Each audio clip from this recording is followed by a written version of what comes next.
Bonsoir, c'est l'heure de politique en partenariat avec Slate.fr. Bonsoir Jean-Marie Colombani. Bonsoir Roselyne.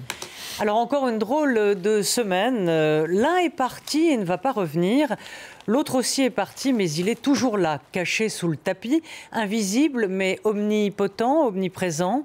Le premier, Alain Juppé, ne donnera pas son corps à la politique pour sauver son camp. Mais le deuxième, Nicolas Sarkozy, ne renoncera à rien et encore moins à ourdir en coulisses. Résultat, François Fillon est désormais encerclé par ses nouveaux amis sarkozystes, peut-être une sorte de pacte faustien.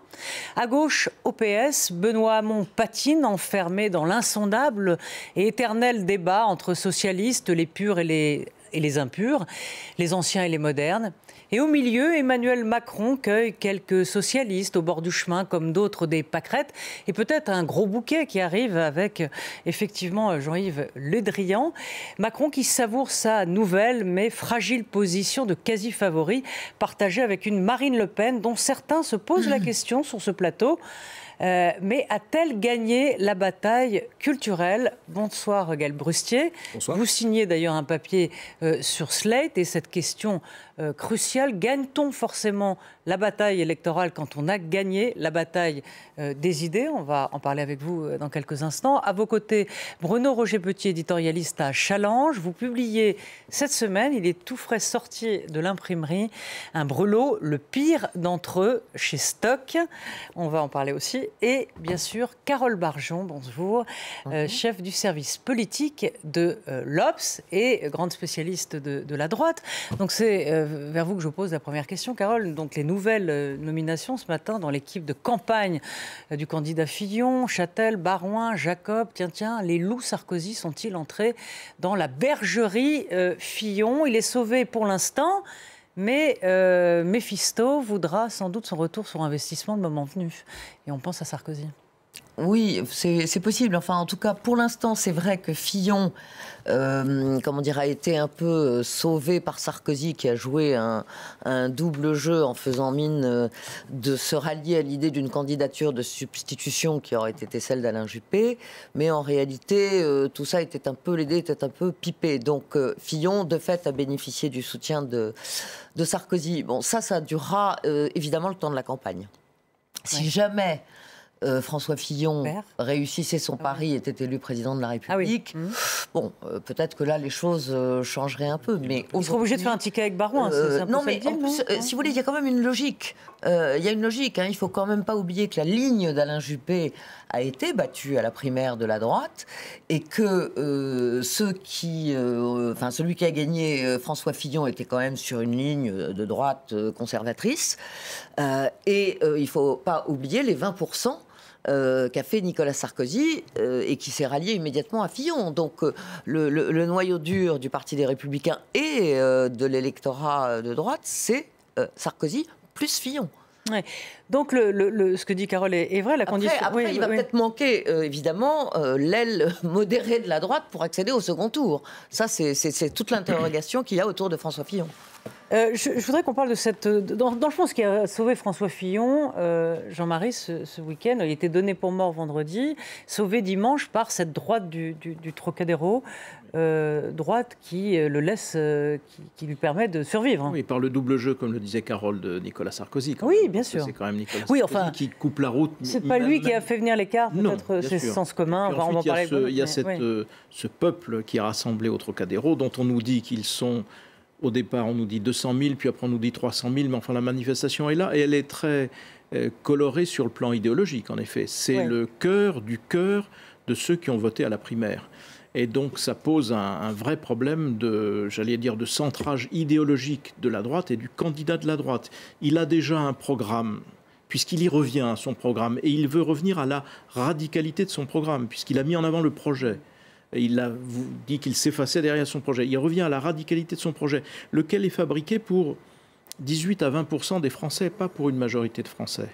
Et par ailleurs, les gens qui l'entourent vont connoter bien davantage encore. Donc ça pose vraiment le problème de sa capacité à aller au-delà, et aller au-delà de son camp s'il veut battre Marine Le Pen. Donc je pense que l'équation est devenu encore plus difficile pour la droite. Et surtout, il y a aussi ce facteur qui est assez terrifiant et qui est que les autres candidats passent leur temps à s'écharper et passent entre les gouttes Marine Le Pen.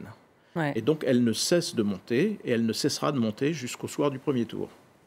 Gaël, un mot sur ce qui s'est passé dans le camp Fillon cette semaine. On va en parler d'ailleurs avec Bruno, parce que vous êtes abondamment cité dans son livre, mais peut-être cette droite... Suffisamment. cette droite très bourgeoise, catholique... on est passé d'une droite à une autre. Identitaire, oui. Oui, elle est identitaire, autoritaire. On est passé d'une droite à une autre. Au fond, pour certains, ils n'ont rien appris, rien oublié depuis le putsch d'Alger.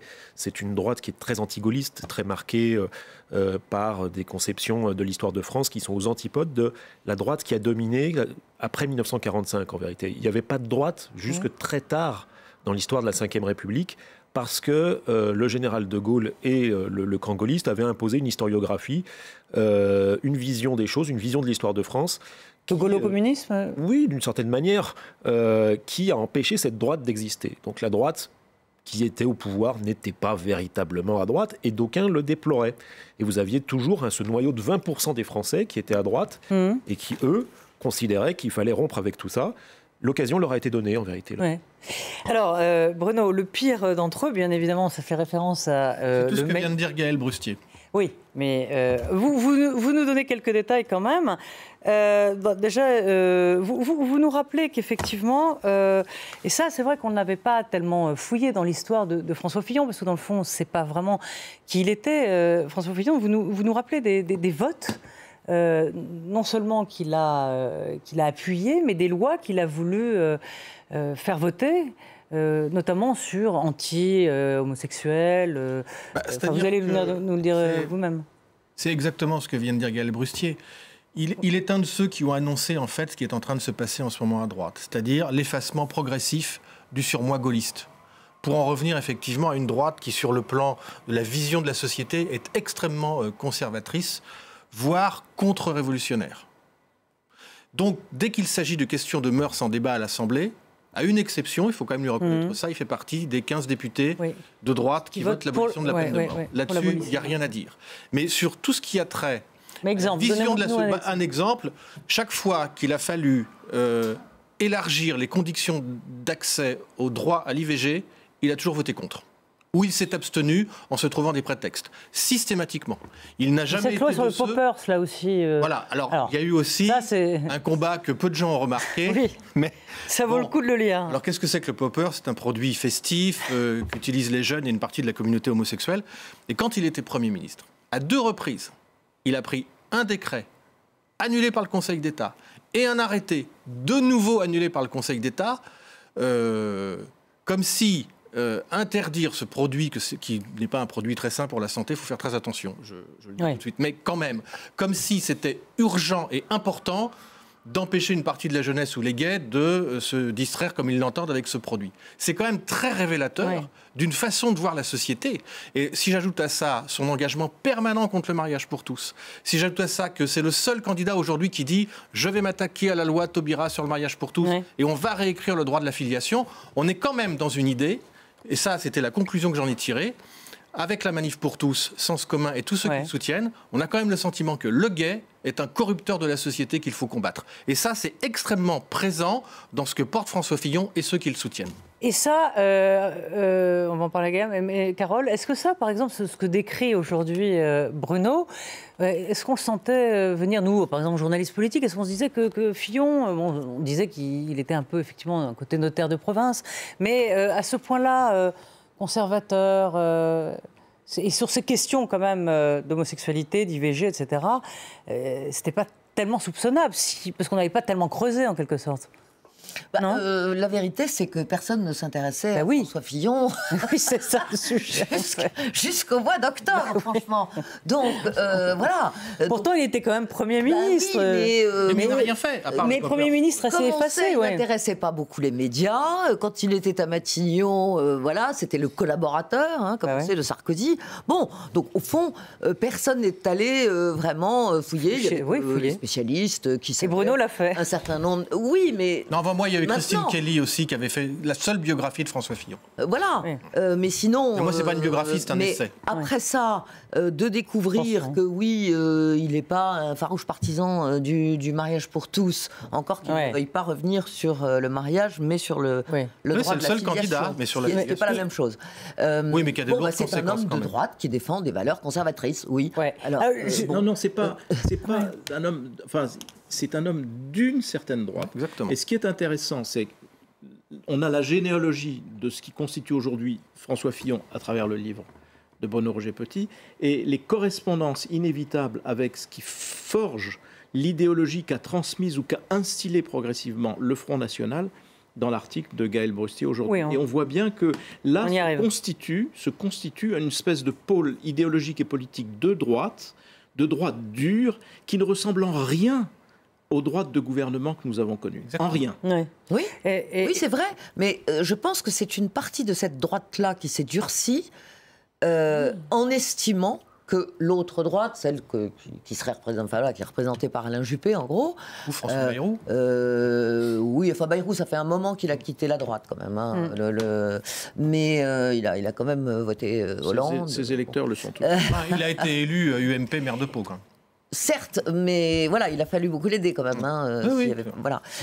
Donc, Ouais. et qui s'est durci parce que précisément, considérant, voilà, enfin c'est tout le débat, à un moment entre vraie droite et ce qu'on appelait ce que le Front National appelait à une époque la fausse droite. Alors, voilà. Souvenez-vous. Alors- Et donc on peut penser que Fillon est sur ce créneau.